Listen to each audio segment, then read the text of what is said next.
Dale, ¿empiezo?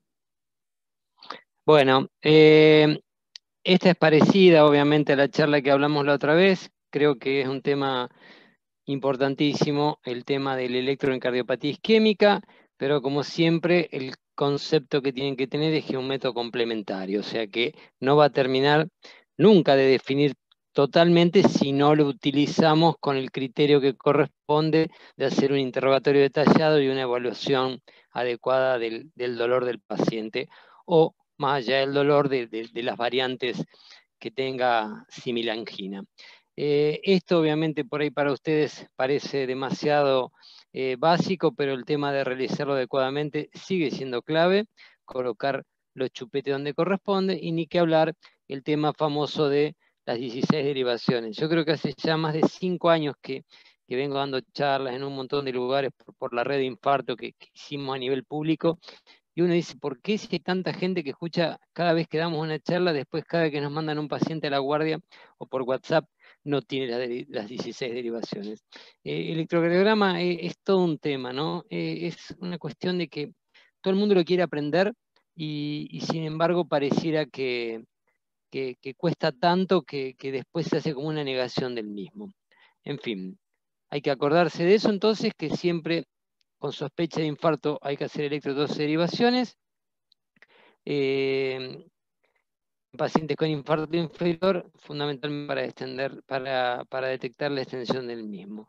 Este dibujito es el tema de siempre, o sea, tener cuidado dónde se ponen los electrodos. Si se fijan acá, en el tórax de este paciente con sus dos tatuajes, se le habían puesto prácticamente a nivel de B2, y las alteraciones de B1 a B3 son muy significativas cuando en lugar de ponerlo en B4, en lugar de en el cuarto espacio intercostal, lo pongo a nivel del segundo espacio intercostal. Entonces hay que tomar adecuadamente, detectar el ángulo de Lewis y calcular el cuarto espacio donde van a ir B1 y B2. Bueno, obviamente esto ya lo sabemos, pero sigue siendo habitual y frecuente que los pacientes, sobre todo ya le digo, cuando uno trabaja en este tipo de redes donde el electro no lo hace el cardiólogo, que está familiarizado con esto, que, que los electros no estén adecuadamente realizados. Es más, no solo con gente que no es cardiólogo. El otro día, fíjense lo que pasa, el residente del hospital de emergencia presenta un seminario donde, claro, a los electros los tomaba, los realizaba un técnico, y era el típico electro de 3 canales donde vieron que automáticamente corrige, y en lugar de tener 10 milímetros el voltaje, eran todos los electros de 5 milímetros. Y bueno, y obviamente no me sirve para comparar. Entonces, recordar siempre la velocidad y el voltaje. Entonces, correctamente colocados los electrodos, correctamente configurado el voltaje y la velocidad, y siempre correctamente rotulado para que no se nos confunda, para que sepamos si es pretrombolítico, preangioplastia, con dolor, sin dolor, exactamente día y hora en el que se hace. Bueno, ya sabemos que cuando hablamos de cardiopatía isquémica, los lugares que nos vamos a enfocar son fundamentalmente en el ST, nos vamos a enfocar y fundamentalmente en la onda T y en el ancho del QRS, que ahora ya vamos a ver. El electro en la cardiopatía isquémica podemos hablar de la utilidad en síndromes coronarios crónicos y en síndromes coronarios agudos. En síndromes coronarios crónicos no tiene alteraciones propias, no tiene alteraciones específicas, y puede presentar cualquiera de las alteraciones de la fase aguda. Obviamente, si un paciente con angina crónica no puede hacerle el electro cuando tiene un episodio anginoso, puede que el electro sea incluso absolutamente normal. En los síndromes coronarios agudos es ahí donde sí adquiere vital importancia el electro, porque nos va a permitir hacer esta clasificación que yo sigo insistiendo que tiene 20 años y que sigue usándose para definir los síndromes sin elevación del ST y los síndromes con elevación del ST, que fundamentalmente lo que definen es la terapia inicial. Bien, hablar siempre de cómo corresponde, de lo que es la terminología adecuada. Cuando hablamos de isquemia, los cambios son fundamentalmente a nivel de la onda T. Cuando hablamos de lesión o injuria, los cambios los vemos fundamentalmente en el segmento ST, de tipo subendocárdica o subepicárdica. Y cuando hablamos de necrosis, sabemos que puede ser o aparición de nuevas ondas Q o disminución de la onda R mayor al 25%. Cuando hablamos de onda Q, no solo aparición de nuevas ondas Q, sino una onda Q ancha mayor o igual a 40 milisegundos. Y cuando disminuye la R, en derivaciones que previamente la presentaban, tiene que ser una disminución mayor al 25%. Bien. En el síndrome coronario agudo, sin elevación del ST, y acá de nuevo, cosa que les cuesta mucho entender a los que no son cardiólogos o que no son residentes de cardiología, es que podemos tener electros muy variados y todos ser síndromes sin elevación del ST. O sea, es una presentación muy heterogénea desde un electro normal, desde un electro con depresión horizontal o descendente del ST, mayor o igual a 0,5 milímetros en dos derivaciones contiguas, T negativas de ramas en general simétricas, T negativas en lugares donde deberían ser positivas, o supra del ST transitorio. Acuérdense que si el supra es transitorio porque cede espontáneamente o con nitroglicerina, entonces ya después vamos a pasar a hablar de un síndrome sin elevación del ST. Estas son las 4 formas de presentarse en el electro un síndrome coronario agudo sin elevación del segmento ST. Las alteraciones permiten localizar el área afectada y el vaso culpable. La sumatoria del infra, vieron que estamos más acostumbrados a medir la sumatoria del supra. Sin embargo, también la sumatoria del infra y la cantidad de derivaciones comprometidas tienen valor pronóstico. Entonces, podemos encontrar cosas muy sutiles o mínimas, como las alteraciones que hay en D2, D3, F, B4, B5 y B6, o podemos encontrar alteraciones muy significativas como este paciente, pero fíjense que las alteraciones muy marcadas en D2, D3, F, B1, B2, B3, B4, B5 y B6 se daban cuando el paciente tenía dolor. A este paciente, por ejemplo, se le hizo nitroglicerina, el dolor le calmó, a los 15 minutos tenía este electro. Y uno dice, sí, D1 tiene algo, pero nada que ver con el electro anterior, por ende, volvemos como siempre, el interrogatorio y la evaluación completa del paciente tiene un valor fundamental. Es como que cuando el electro está en alteración, es muy importante y ayuda mucho que no esté, no me descarta el diagnóstico del síndrome coronario agudo. Después otra de las presentaciones que tenemos en los síndromes sin supra son las famosas T negativas de ramas simétricas, como vemos en este caso, D1, D2, alguna cosa en ABL, algo en ABF, pero fundamentalmente B2, B3, B4, B5 y B6, de rama simétrica que me va a hacer sospechar la presencia. Esto antes lo llamamos, en una clasificación del doctor Bertolazzi, la isquemia aguda persistente. Ahora se reconoce simplemente como alteración de la onda T negativa. Bien. Y también siempre recordar que cuando hablamos de infra-LST hay diferentes tipos de ST. Entonces acá en los dibujos que ven el A, el B, el C y el F pueden ser por isquemia. Este es uno más de tipo horizontal, este un poquito infra, este más horizontalizado, un poco más de infra que aquel, y este también que es ascendente pero significativo. Y después podemos tener ya los que se ven como en el D, que puede ser secundario, una sobrecarga. Podemos tener, no vemos tanto, hoy no se usa tanto el digital, pero en una época esta cubeta digitálica que se llamaba, era bastante común de ver cuando se usaba mucho más la digoxina o el digital vía endovenosa, más que todo cuando eran los pacientes con vía oral. Este tipo de alteraciones lo veíamos y esto indicaba impregnación digitálica, y para hablar de intoxicación digitálica teníamos que tener síntomas. Y después también podemos ver el rápidamente ascendente, que es lo que se ve fundamentalmente en las ergometrías, que es una variante normal secundario al ejercicio. Entonces, acordarse de todas las variantes que podemos encontrar. Y siempre también cuando hablamos de la sobrecarga, acordarse que hay pacientes que pueden tener ambas cosas, porque si un paciente que es hipertenso y tiene sobrecarga ventricular, además hace alteraciones isquémicas, bueno, va a tener a veces electros difíciles de identificar claramente a qué se puede ver. Bien, ahora vamos entonces a hablar del electro en el síndrome con elevación del ST, que sin duda también tiene mucha importancia, porque la decisión de intervención y la intervención de emergencia que hay que tomar se toma en base al electro y al supra del ST.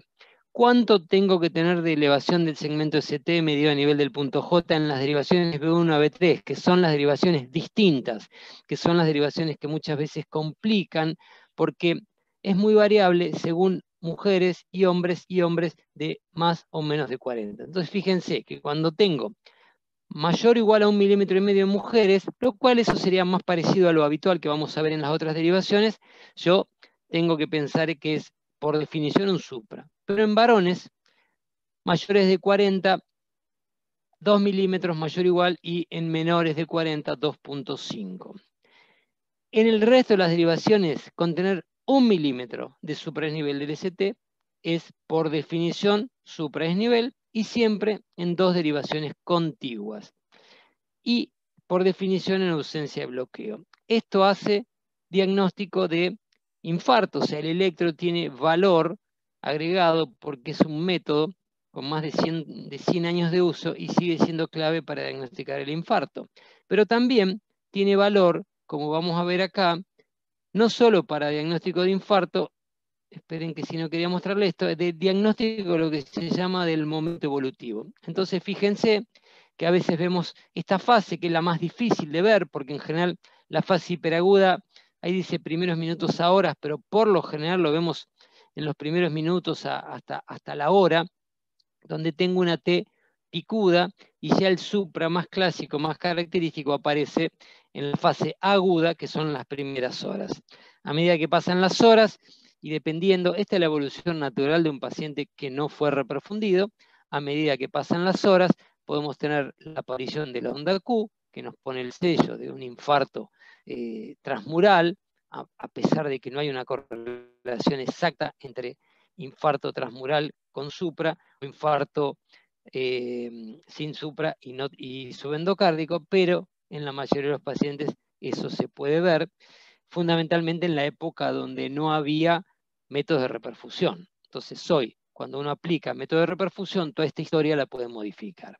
Entonces, la fase subaguda es cuando aparece la onda Q, el ST empieza a disminuir de magnitud y también aparece la onda T negativa. Ya la fase crónica, que es días a semanas, me queda la onda Q patológica, que en la gran mayoría de los pacientes, más del 90% de los infartos con ST, va a persistir a lo largo de meses, años, pero acá todavía tengo, ya volvió, se niveló el ST, pero la T negativa, y definimos infarto antiguo o en fase residual, le ponen algunos, cuando lo único que me queda alterado es la onda Q patológica. Entonces, fíjense de nuevo el electro, no solo diagnóstico de infarto en sí mismo, sino el de momento evolutivo. Recordar siempre esta imagen de TUM para recordar que no se olviden que el supra pensamos más que por isquemia cuando es convexo hacia arriba, por eso digo rememorando la tumba, que implica que el paciente está en serio riesgo de muerte. Entonces, diagnóstico de infarto, diagnóstico de momento evolutivo, y también tenemos la ventaja con un electro de nuevo, con un método tan simple como el electro, de localización. Entonces, fíjense que según las combinaciones donde aparezcan los cambios, podemos encontrar infartos septoapicales o anteroseptal en B1 a B4, si es de B1 a B6, definimos como anterior, cuando además de eso tenemos compromiso de pared lateral alta, hablamos de anterolateral antetenso, cuando es limitado a D2, D3 y ABF, decimos inferior estricto, cuando además de lo inferior vemos supra en B3 y B4R, compromiso de BD, y si hay compromiso en B7 y B8, planteamos lo posterior o dorsal. Entonces, de nuevo, el electro, gran valor para las tres cosas, de infarto en sí mismo, de momento evolutivo y de localización. Bueno, estos son un par de electros típicos y clásicos de los electros que ustedes ya esto no lo van a pasar de largo, pero lamentablemente muchos colegas que por ahí a veces no saben ni cómo agarrar la tirita, sí se lo pasan de largo. Entonces, solamente para mostrar algunos de ellos. Y el electro en el síndrome coronario agudo con elevación del ST también me permite sospechar la arteria culpable, que ustedes al contar con angioplastia primaria en el sanatorio van a poder ver cuántas veces hay correlación entre lo que ustedes sospechan y lo que se termina encontrando. No es tan fácil porque hay un montón de combinaciones, pero como como normativa o como cuestión habitual, más común, si tengo los infartos de cara anterior, yo sospecho de B1 a B6, sospecho compromiso de la DA a diferentes niveles, lo mismo el anterior extenso. Si tengo compromiso solo de cara lateral alta, sin compromiso de cara anterior, puede ser algo de circunfleja o diagonal. Si ya tengo mayor compromiso de cara lateral alta y baja, pienso en circunfleja. Cuando tengo B3 y B4R aislado, esto es muy, muy raro, el infarto de BD aislado es muy raro, debo pensar en coronaria derecha, y cuando cuando tengo infarto inferior, sabemos que puede ser la derecha o la circunfleja, dependiendo de la dominancia, al igual que cuando tengo un infarto infero-posterior o infero-dorsal, que podrá ser alguna de estas dos, dependiendo de nuevo de la dominancia. Algunos tips o algunas cosas para recordar cuando tengo infarto inferior o infralateral o inferolateral dorsal: si el supra en D3 es mayor que el D2, tengo infra en D1 y Abel y supra de B3 y B4R, indican prácticamente con alta certeza la arteria comprometida es la derecha, y si en cambio el supra es mayor en D2 a D3, supra en D1 y Abel, infra en ABR, B3 y B4R, circunfleja. Esto es altamente sugestivo. Fíjense, miren los electros y después vean en hemodinamia la arteria comprometida. El tema es que esto no es tan fácil de respetar cuando, por ejemplo, un paciente tiene un infarto previo y se tapa la otra arteria. Entonces ahí lo clásico no es tan fácil. Ahora, cuando yo tengo pacientes con enfermedad de vaso, esto es bastante indicativo de localización, o sea, detectar a través del electro la arteria culpable. Y no solo arteria culpable, sino magnitud del infarto. La sumatoria del ST, que hay que acostumbrarse a medirlo siempre. Ahora, bueno, obviamente, no sé si lo escriben siempre en la historia clínica, porque no veo las historias clínicas de ustedes, pero es claro que hay que hacer sumatoria del ST pre y post intervencionismo, porque a mayor reducción del ST, mayor certeza o garantía o posibilidad de reperfusión. Y cuando hablamos de los infartos de cara anterior, una sumatoria mayor a 12 ya habla de extensión, y para los de cara inferior una sumatoria mayor a 7. Y entonces, además de lo que dijimos, fíjense, arteria culpable, magnitud del infarto, y además se evalúa como criterio de reperfusión. La disminución de al menos 50% de la sumatoria LST luego de la revascularización es parámetro de reperfusión. Siempre acuérdense que una cosa es revascularizar y otra cosa es reperfundir. Si yo le pongo el stent y la arteria queda con flujo TIMI3, el paciente está revascularizado. Lo que yo necesito adicionalmente es que esté adecuadamente reperfundido, y ahí es donde tengo algunas herramientas. Una de ellas es, por ejemplo, una maniobra que hacemos en angiografía, no una maniobra, una técnica, que es ver el BLASH, que no lo hacemos habitualmente porque hay una que es mucho más fácil, mucho más barata, y que es el ST. Si yo logro revascularización y además tengo disminución del ST, de la sumatoria del ST, ese paciente probablemente ha sido adecuadamente reperfundido. A mayor disminución, mejor reperfusión. Algunas toman 50, otros toman más de 70 como alta certeza de reperfusión.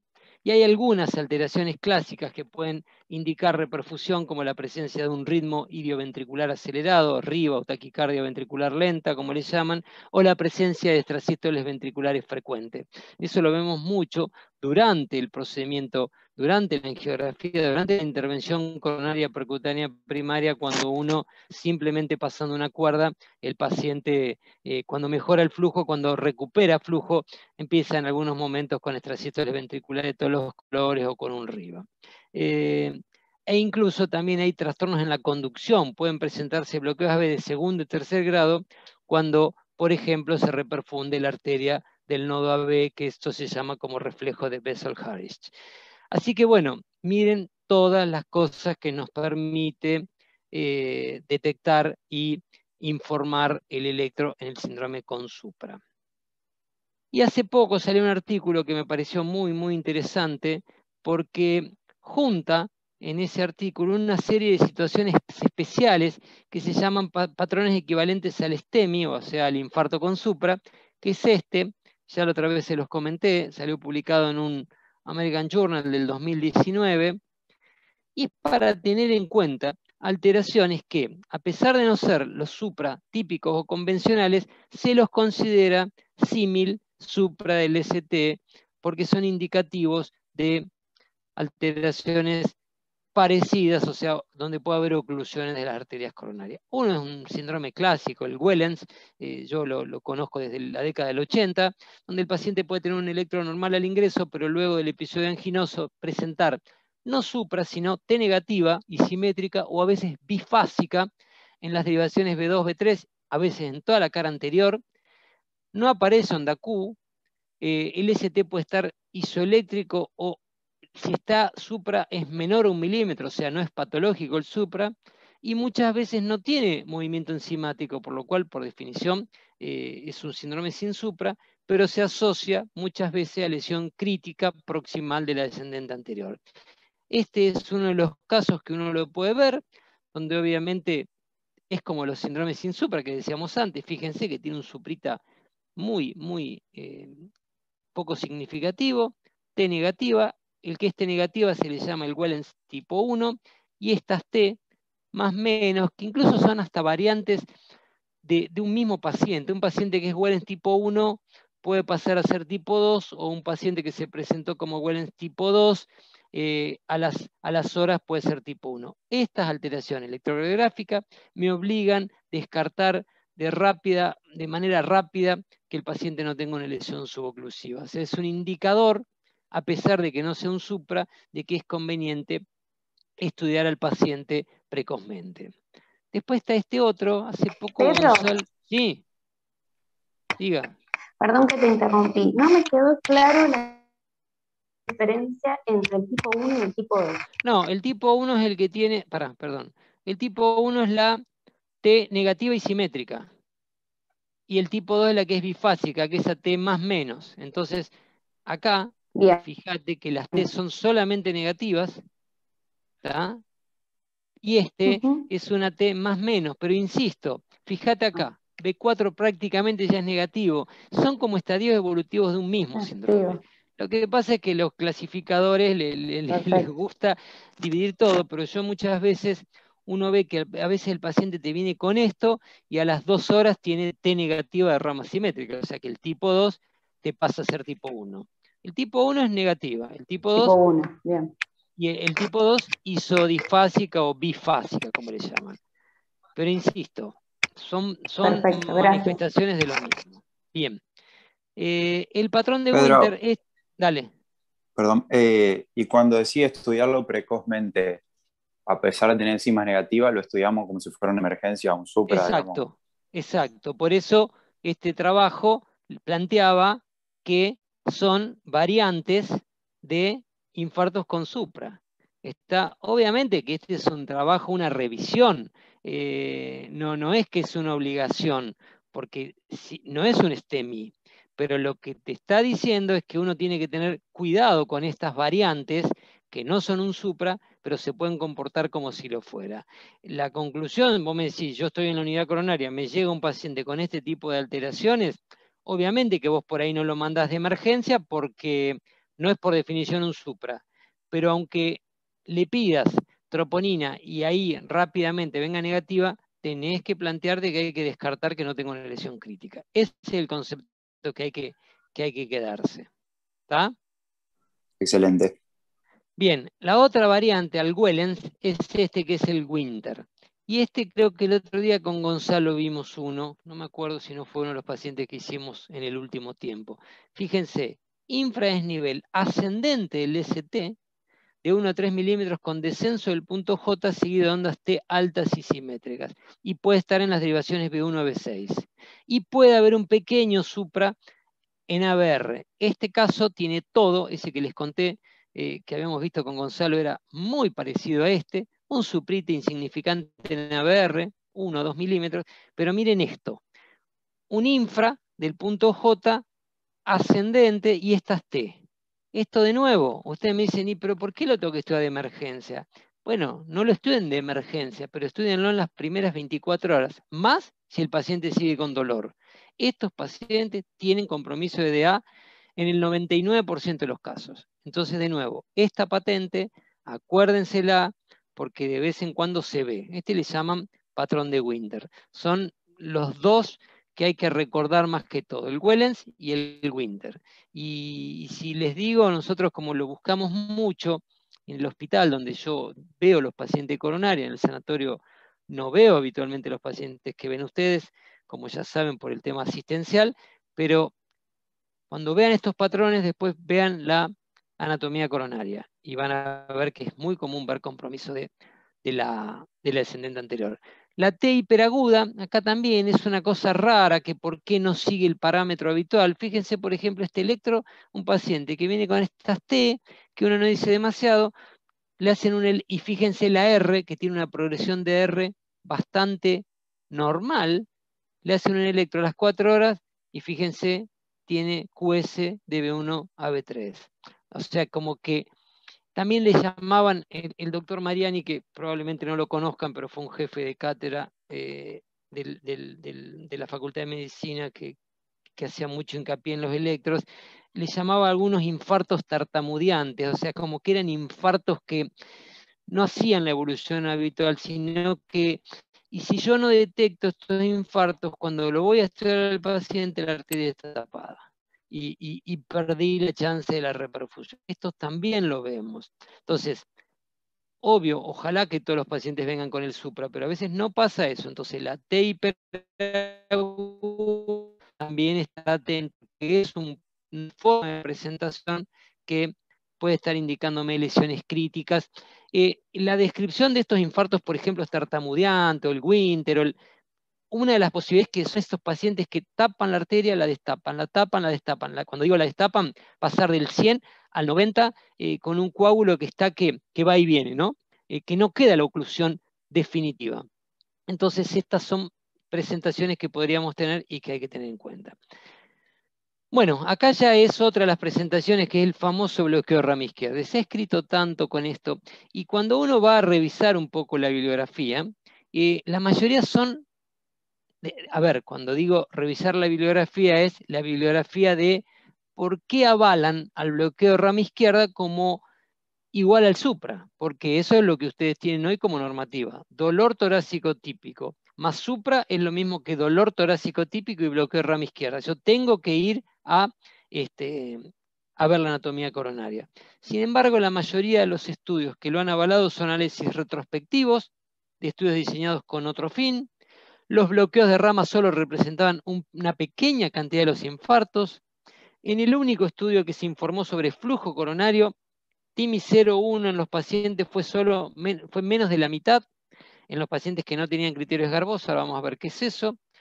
El beneficio teórico de tratar con fibrinolítico a todos los pacientes con bloqueo de rama izquierda y síntomas de isquemia se basó en una incidencia del 30% de infarto en los bloqueos de rama y fue solo de 10 de cada 1000. O sea, ¿qué quiero decir con esto para no complicarlo? Una cosa es cuando yo tengo la chance de hacer angioplastia primaria. ¿Por qué? Porque si el paciente me llega con dolor y bloqueo de rama izquierda, yo hago angiografía. La angiografía no tiene nada tapado y el paciente a lo sumo le hice una angiografía de más.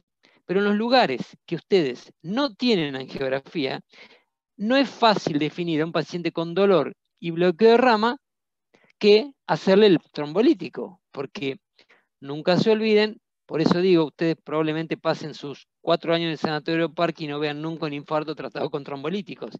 El día de mañana se van 100 kilómetros de acá a una terapia polivalente, llámese Cañada de Gómez, el Trébol, qué sé yo, Firmat, tienen trombolíticos y tienen que definir si a un bloqueo de rama izquierda más dolor lo trombolizan o no, con el riesgo de que el paciente haga un stroke, haga un ACV hemorrágico.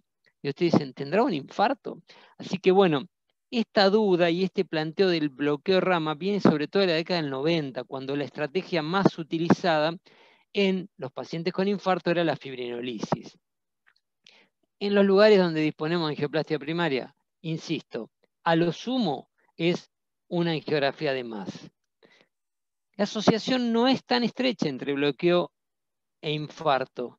Y fíjense que la mayoría, y esto es avalado y nosotros lo tenemos evaluado en la red de infarto, la mayoría finalmente de los pacientes con síntomas de isquemia aguda, o sea, dolor de pecho y bloqueo, finalmente no tienen la arteria tapada. Entonces, creo que es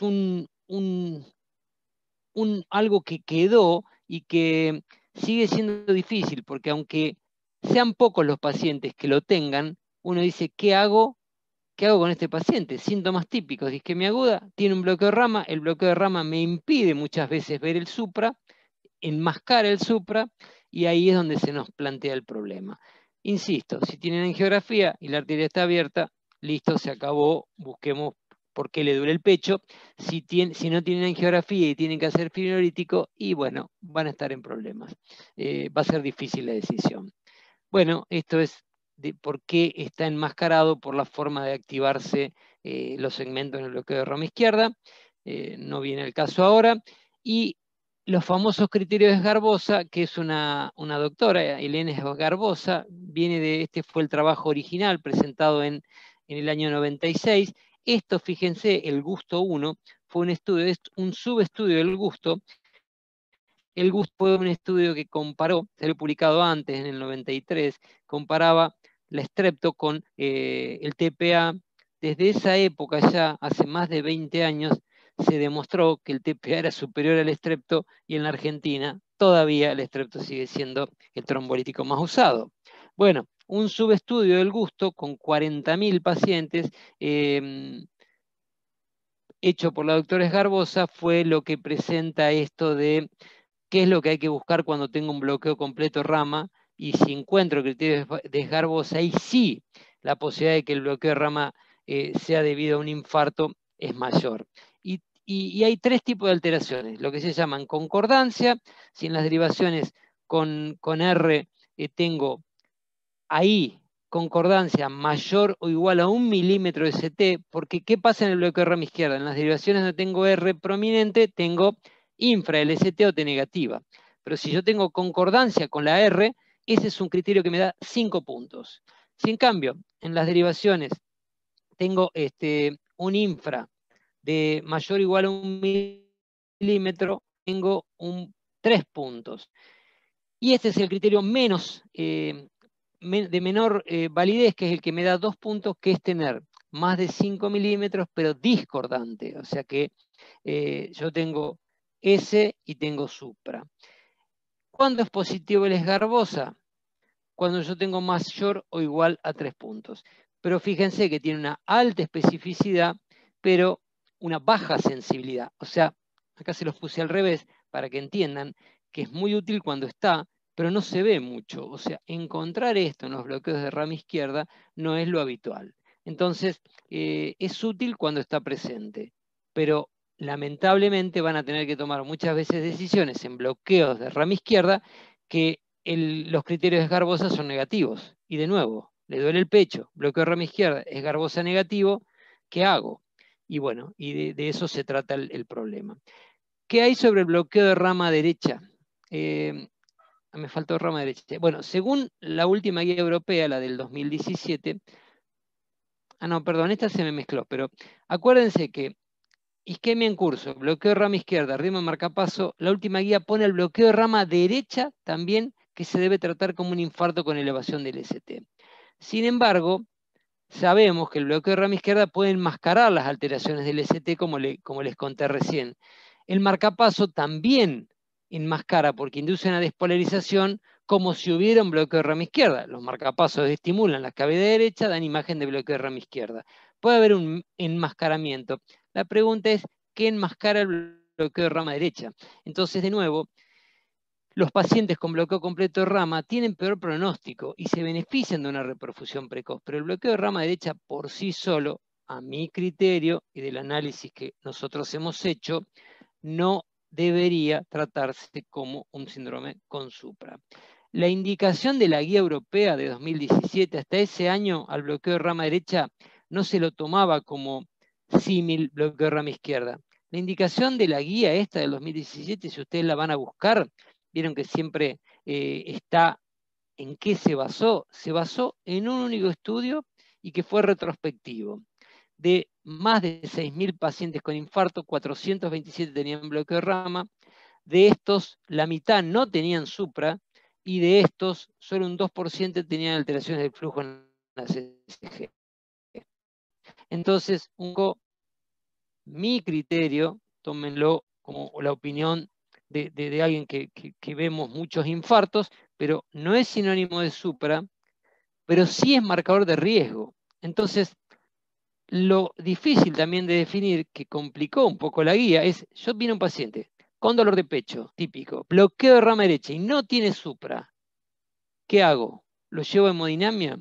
Bueno, creo que acá, de nuevo, si lo llevo a hemodinamia, la angiografía no me muestra lesiones coronarias, se acaba todo. El tema es si yo tengo que hacer trombolítico en estos pacientes. Yo jamás le haría trombolítico a un paciente con dolor de pecho y solamente bloqueo de rama derecha sin alteraciones del ST, de supra-desnivel del ST. Acá, como les mostré antes... Pedro, te hago una consulta. Diga, sí. Perdón, y si nosotros, por ejemplo, en la guardia vemos un paciente con dolor de pecho, bloqueo de rama derecha, es indicación, digamos, de una CSG de urgencia. Claro, las últimas guías... ¿O se puede esperar? No, las últimas guías te lo equiparan. O sea que, pero insisto, vos con la CSG primero haces diagnóstico. Siempre la gran diferencia que tiene una estrategia de reperfusión con otra, que cuando uno dice, viste que siempre después se diferencia, trombolíticos versus angioplastia primaria. Sí, lástima que la angioplastia primaria va precedida de una coronografía que confirma el diagnóstico. Vos, con fibrinolítico, que es una cosa que ustedes no vivieron, ni van a vivir mientras estén acá, ahí está el problema. Nosotros en la década del 90 habíamos entrado, no, antes del 80 y pico, cuando estaban de moda los estudios de trombolíticos, me acuerdo que en el hospital hacíamos trombolítico a todo el mundo, ¿no? Porque el infarto se trataba con trombolítico. Y después tuvimos la chance, cuando finalizó ese estudio, que nos mandaran... ustedes, por ejemplo, hacían el trombolítico y decían, bueno, ¿cómo le fue? ¿Cómo evolucionó todo? Y después era trombolíticos versus placebo en esa época. Después también veíamos a quién le había mucho trombolítico y a quién no.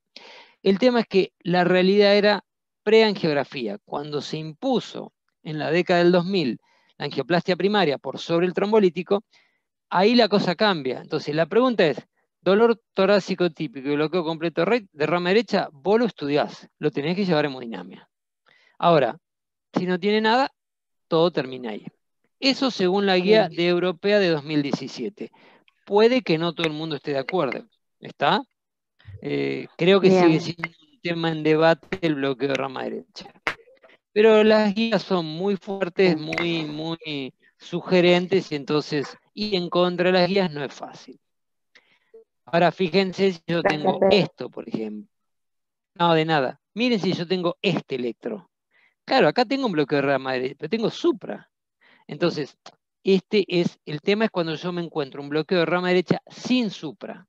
Ese es el que yo digo que probablemente no tenga enfermedad coronaria. Bueno, la postura del marcapaso. Ustedes ven pacientes 2x3 que vienen con dolor torácico y marcapaso. Y si el marcapaso están dando permanentemente, la imagen del marcapaso es este es un latido marcapaseado.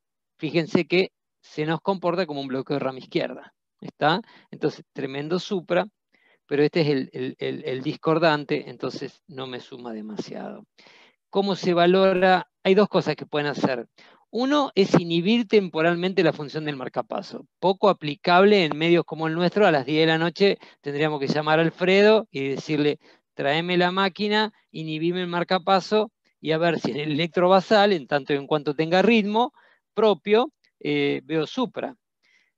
¿Por qué lo plantean? Porque en hospitales muy grandes tienen los recursos. Esa es una opción cuando yo tengo dolor torácico y marcapaso. La otra es usar los criterios de Garbosa. ¿Por qué? Porque de nuevo, el bloqueo, el marcapaso enmascara la repolarización. Así que bueno, esas son las dos cosas que pueden hacer cuando se encuentren con un paciente con dolor característico y marcapaseo permanente. Alguna situación especial es la de ABR, que ahora hace poco salió un trabajo que un poco cuestionó esto, pero en las guías también, la elevación del ST en ABR, la elevación del ST en ABR y OB1 más depresión, una asociación de presión del ST en 8 derivaciones o más, podría indicar oclusión de tronco equivalente a tronco. Cuando hablamos de equivalente a tronco es DA y circunfleja proximal o enfermedad de múltiples vasos. Estos son electros, este es un electro severamente grabado, pero fíjense, yo tengo supra en ABR, solamente acá tiene un poco B1, pero B2 ya no tiene, B3 tiene infra, pero tremendo infra en B4, B5, B6, D1, D2, D3, fíjense la cantidad de derivaciones comprometidas.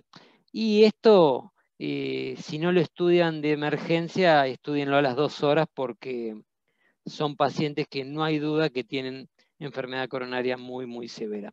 Entonces volvemos. Este trabajo lo que pone sobre el tapete es analizar un montón de casos que se podrían comportar símil al supra. ¿Está? Esa es la idea fundamental de revisar ese trabajo que me parece muy interesante. Y después están los famosos diagnósticos diferenciales con los que renegamos permanentemente. Imagínense si renegamos nosotros, ustedes que están en el tema, lo que le pasa a un médico que está en una guardia y sabe poco y nada de electro y ni sabe poco y nada de interrogar un dolor torácico.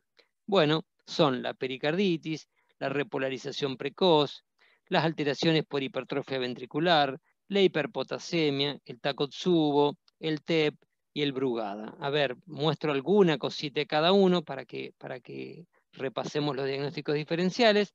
La pericarditis, bueno, tiene una presentación clínica diferente, pero de nuevo, hay que interrogarlo y hay que detectar que el dolor es diferente. Tipo puntada, exacerba con los movimientos en la inspiración, en general calma cuando el paciente se inclina hacia adelante, pero el ST en general tiene concavidad superior y puede haber un infra del PR.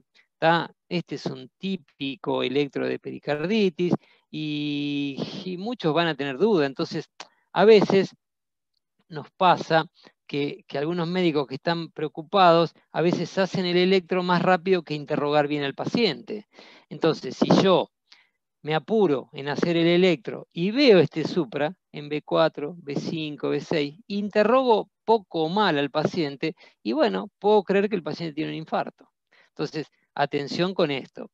Bueno, la repolarización precoz también complica, pero también es un ST cóncavo superior, una onda T prominente y asimétrica, prominentemente derivada en las precordiales. Fíjense este electro. Este electro en un paciente normal, un paciente sin dolor que viene a un prequirúrgico, el paciente tiene un supra. Claro, ¿qué pasa si el día de mañana este paciente tiene dolor de pecho? Y bueno, pero miren cómo es claramente cóncavo, está elevada la onda J, en fin, el punto J, pero se ve más en adultos jóvenes, en atletas, y la repolarización precoz con el tiempo puede desaparecer. De nuevo, el ST es cóncavo. Como un resumen de estas dos, acuérdense lo que dijimos hoy con el tema de la tumba. Entonces, otra manera de recordar es esta carita, lo convexo hacia arriba, triste, preocupado, y la sonrisita, que sería el cóncavo hacia arriba, donde ya, ¿en qué sentido? Me río porque no tengo un infarto con supra. Entonces, siempre acordarse bien la convexidad y la concavidad. Bien, las alteraciones de la hipertrofia. Bueno, el ST es más cóncavo también, tiene otros criterios electrocardiográficos de hipertrofia. Predominantemente este tipo de alteraciones se ven en B1 a B3 y frecuentemente los pacientes son hipertensos. Entonces, bueno, este no es el mejor electro, este es el electro que está en el trabajo que les comenté, pero después, bueno, fíjense, este paciente tiene R alta en B5, B6, infranivel y ST, infranivel de ST, pero con ramas de la T asimétricas. Bueno, miren este D1, esto es clásico de alteración de sobrecarga ventricular, pero a veces puede generar dudas. La hiperpotasemia, bueno, probablemente acá, si un paciente tiene hiperpotasemia, debería haber algún cuadro clínico que a mí me haga que se presente de diferente manera. Lo clásico de la hiperpotasemia es la onda T picuda y simétrica. Eso es lo que más me tengo que recordar, pero después también hay un montón de cambios que van apareciendo dependiendo del nivel de potasio incrementado. Entonces una cosa es tener de 4 a 5, perdón, de 5 a 6, de 6 a 7, de 7 a 8, y pueden ir apareciendo diferentes alteraciones hasta tener electros tremendamente grabados como esto que me da miedo por donde lo vea. Parece un supra de D3, supra de ABF, y el paciente lo que tenía era hiperpotasemia. Pero bueno, de nuevo, es raro que un paciente venga con dolor torácico y solo esto, este era un paciente que estaba en insuficiencia renal, tengo que tener en cuenta potasio. Este síndrome ya diagnosticado desde hace varios años. Las primeras miocarditis, los primeros Takotsubo se lo definían como miocarditis por estrés. Uno de los primeros casos salió publicado en New England de una mujer que había fallecido el marido o la hija, no me acuerdo, y ahora uno de los nombres que recibe es miocardia por estrés o Takotsubo. Sí está claro que generalmente desencadenado por un estrés psíquico y o físico, mucho más frecuente en mujeres, puede ser indistinguible clínica y electrocardiográficamente de un infarto anterior extenso. Entonces, cuidado, porque clínica y electrocardiográficamente, por ahí después ya con el eco o con la ventriculografía del cateterismo, por ahí lo sospechamos, pero de cualquier manera, ¿cómo voy a confirmar que puede ser un Takotsubo? Y tengo que descartar enfermedad coronaria. Yo no puedo confirmar que un paciente tiene un Takotsubo si no le hice la angiografía coronaria. O sea que si no tiene lesión en la descendente anterior, hay variantes del Takotsubo que no es compromiso apical, pero bueno, se ven más en Japón. Nosotros los casos que vemos en Argentina, por lo general, son los Takotsubo que comprometen la cara anterior. Con el tromboembolismo de pulmón, ¿cómo se le llamaba siempre a esto? El gran simulador. O sea que sin duda, de nuevo, una de las maneras de presentación pueden hacernos confundir con un infarto. El cuadro clínico, sin embargo, se caracteriza más por disnea, insuficiencia respiratoria, más que por dolor. Se puede asociar isquemia del ventrículo derecho, aumentar las troponinas, lo hemos visto en los casos que han presentado el año pasado. Puede presentar un supra en cara inferior, imprecordiales derecha, bloqueo de rama derecha, sobrecarga de BD, arritmias, el famoso patrón S1, Q3, T3. O sea que hay que tenerlo como un diagnóstico diferencial, y al ser esto el gran simulador, sin lugar a dudas que alguna que otra vez pensaremos en un infarto y estaremos en presencia de un tromboembolismo de pulmón. Y el Brugada, que también el año pasado tuvimos un caso muy lindo que comentó Alfredo y se actualizó el tema. Hay que tener cuidado porque está un poco sobrediagnosticado y sobrevalorado el Brugada. Es como siempre un poco un síndrome de moda. Después va a ir encontrando su lugar exacto. Depende a veces de cómo se ponen los electrodos. Pero bueno, es una enfermedad genética autosómica dominante. Esto afecta más al sexo masculino, casi 5 a 1, y se caracteriza por este tipo de alteración del ST fundamentalmente en B1 a B3. Hay estos tres fíjense las diferencias. Claro, ¿qué pasa cuando yo tengo alguna de estas cosas y tengo un dolor de pecho? Esa es la cuestión donde tendré que hacer un planteo o un diagnóstico diferencial. Va a ser más fácil sospechar un Brugada si yo hago un electro de rutina a un paciente para un prequirúrgico y me encuentro con esto. En fin, bueno, para ir concluyendo, entonces, el electro es un método complementario. La interpretación debe estar siempre supeditada a la clínica del paciente. Tengan cuidado con mirar electros de favor y no interrogar a los pacientes. Siempre lo voy a insistir y se los voy a decir porque se pueden equivocar. Nunca hay que analizar el electro separado de la clínica. Una correcta interpretación requiere una correcta realización. Esto es importantísimo también. Recordar que la cardiopatía isquémica crónica no tiene nada demasiado característico ni propio, y que diferenciar con supra y sin supra permite definir el tratamiento y más que todo la estrategia. O sea, uno es una emergencia y el otro es una urgencia. Fíjense que incluso los pacientes con síndrome sin supra de muy alto riesgo, como están catalogados hoy, Yo lo puedo estudiar, pero en 2 horas, 3 horas. El síndrome con supra es una emergencia médica, el paciente tiene que ir a hemodinamia de inmediato.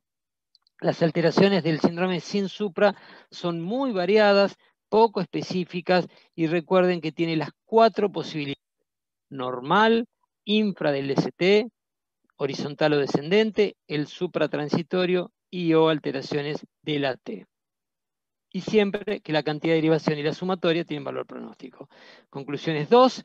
Acuérdense lo que los va a complicar las derivaciones B1 a B3 es tremendo, es lo que un paciente que tiene estas alteraciones y para colmo el dolor no es tan característico y bueno, nos va a exprimir nuestro criterio diagnóstico y nuestra sospecha en ver qué hacer con estos casos. Siempre tiene que haber 2 derivaciones contiguas.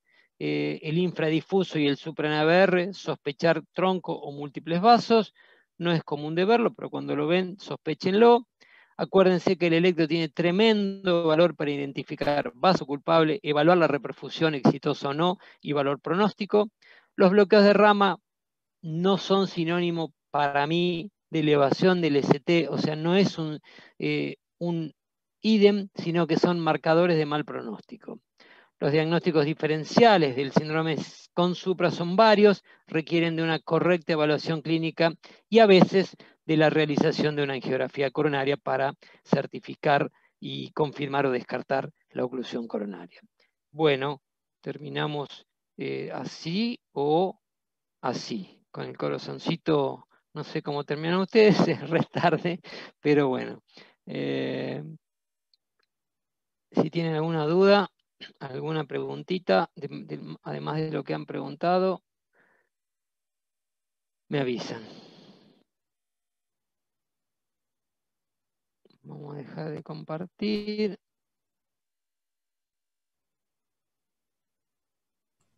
Quedaron mudos. Quedaron mudos o frisados. Habíamos quedado el tema de las cámaras, ya después vamos a charlar de eso. Sí, vamos a aprovechar ahora que la idea es que para tomar el presente de las clases que tengan la cámara prendida y también para hacer un poco más de participación. Y uno sabe que a veces están cansados, pero aprovechen, no cuando yo doy la charla, sino cuando todos dan la charla, pensar en el tema que van a escuchar, pensar, qué sé yo, ¿viste? Plantearles que lean el tema antes, yo sé que es medio mucho, pero por ejemplo mañana tenemos un bibliográfico, dentro de 2 semanas van a presentar algunos de ustedes, ver de qué se trata, pegarle una mirada, creo que siempre se aprovecha mucho más todo.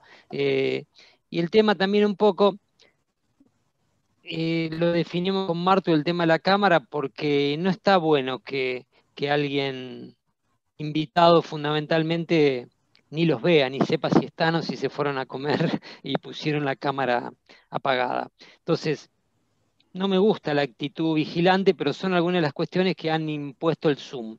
La cámara, el único problema que tiene es que les puede dar mala señal cuando ustedes quieren hablar, pero si no, no. Así que bueno, vamos a intentar que las clases sean de 50 minutos, eso se lo estamos pidiendo a todos aquellos que dan clase, porque considero que más de ese tiempo, hoy no sé si me extendí más, creo que no, porque empezamos medio tarde. Creo que más de eso se torna insoportable. Así que bueno, si tienen alguna pregunta y si no, voy a interpretar que los que tienen la cámara apagada están y no que ya se fueron.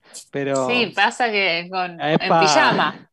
En pijama, entonces Bueno, para las la próxima clases, me cambio. ¿te vas a cambiar o sino que se te vea la carita nada más? Podés levantarla, Dale. podemos hacer una cosa así, ¿ya? Esto vale. Solo los ojos. Claro, yo también Sí, estoy con una sí. remerita deportiva, pero bueno, podemos hacer así. Sí, No estoy sí, como pero es que Flor también uno producida. tiene que hacer cosas. Yo también fui a caminar y me senté y tomé agua acá. Pero bueno, está bueno también poder adaptar las clases a la tarde. O sea, no que sea la única actividad, sino que también se pueden relajar. Pero el hecho de participar con la cámara hace que el que está Sí, exponiendo se obvio. sienta un poco más relajado. Totalmente. A mí las clases de residentes, el Zoom no es lo que más me gusta. Por ahora vamos a seguir por Zoom. Vieron que, yo no sé si los conté a todos o solo a vos, Martu. El viernes, sí, a vos te lo conté, el viernes vuelven los seminarios de terapia los bibliográficos que hacíamos con Ujú. Lovesio y ellos hacen presencial, vieron que los de terapia siempre hacen lo que quieren. Nosotros hoy podríamos hacer seminarios presenciales. El tema un poco, no deberíamos tener demasiado problema porque podríamos adaptarnos al hacer clases por año, podríamos adaptarnos que si hay que hacerlo a la una, las R2, el día que le toca a las R2, estén todas y cubra alguien la UCO y el piso. Diferente era el año pasado, que se acuerdan que dábamos clases para todos. Lo vamos a analizar, pero yo quiero que lo definamos entre todos. No quiero ser totalmente, tomar una decisión, digo, sobre si seguir haciendo clases por Zoom a las 7, 8 de la noche, o si en algún momento hacemos clases presenciales en horario de la residencia a la 1 de la tarde en la fundación. Lo dejo planteado. Es verdad que para estos primeros meses yo a mucha gente ya le invité en el horario de las 19, pero bueno, pensémoslo para el futuro, si intentamos dejar toda la actividad o la mayor parte de la actividad, pues saquemos el Ateneo, pero las clases, si la pandemia no recrudece, podríamos plantearla en horario de residencia. El Ateneo me genera cosas, ¿no? Porque ustedes se acuerdan que yo les conté que hice una encuesta preguntándole a casi 22, 23 cardiólogos del sanatorio, y la gran mayoría votaba que quería hacerlo a las 19:30, y el otro día se conectaron un 20% de las personas que votaron. Bueno, vamos a dar un poco más de tiempo y a ver cuál es con quién contamos, sobre todo. Y aparte, no solo me importa que se conecten, sino que opinen, que participen, que se pone cansador si yo tengo 4 o 5 cardiólogos conectados al seminario y no dicen nada. La idea es que todo el mundo opine. Y yo sé que es difícil que ustedes opinen, pero por ahí los R3 y R4, la idea es que puedan opinar o tirar alguna cosa. Yo a veces hago como que no conozco el caso, porque también si yo ya vi el seminario y opino que vivo, cómo acierta todo, y yo trato de ser lo más objetivo y opinar como si no lo conozco.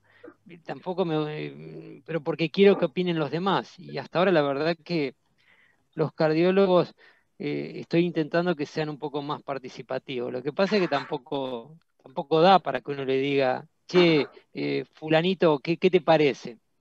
La idea es que sean proactivos. Lo mismo con ustedes. Hay que generar la actividad académica y científica, hay que generarla, y también para mí lleva su tiempo, ¿no? Y a medida que, si logramos que durante años hagamos los Ateneos, van a ver que es cuestión de tiempo.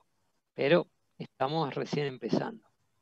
Con frecuencia, quiere decir. Yo sé que cada tanto hacían algún seminario, pero era muy cada tanto. Bueno, piensen eso que les planteé, después cuando quieran algún día lo charlamos, pero está la posibilidad, fundamentalmente en algunos meses, o sobre todo cuando el COVID se va a terminar alguna vez. Así que en ese momento, si Dios quiere, espero, en ese momento podremos volver a las actividades presenciales en el horario habitual. ¿Estamos? ¿Alguna duda, pregunta, comentario? Si no, nos vamos a comer. Bueno, muy bien, Pedro, gracias. Nos vemos. Ya luchó, zafamos que no hubo ningún infarto. Nos vemos. Chao, chao. Muchas Luego. gracias. No Nos decimos vemos. nada, que Hasta están los luego. chicos de guardia. Buena guardia. Suerte.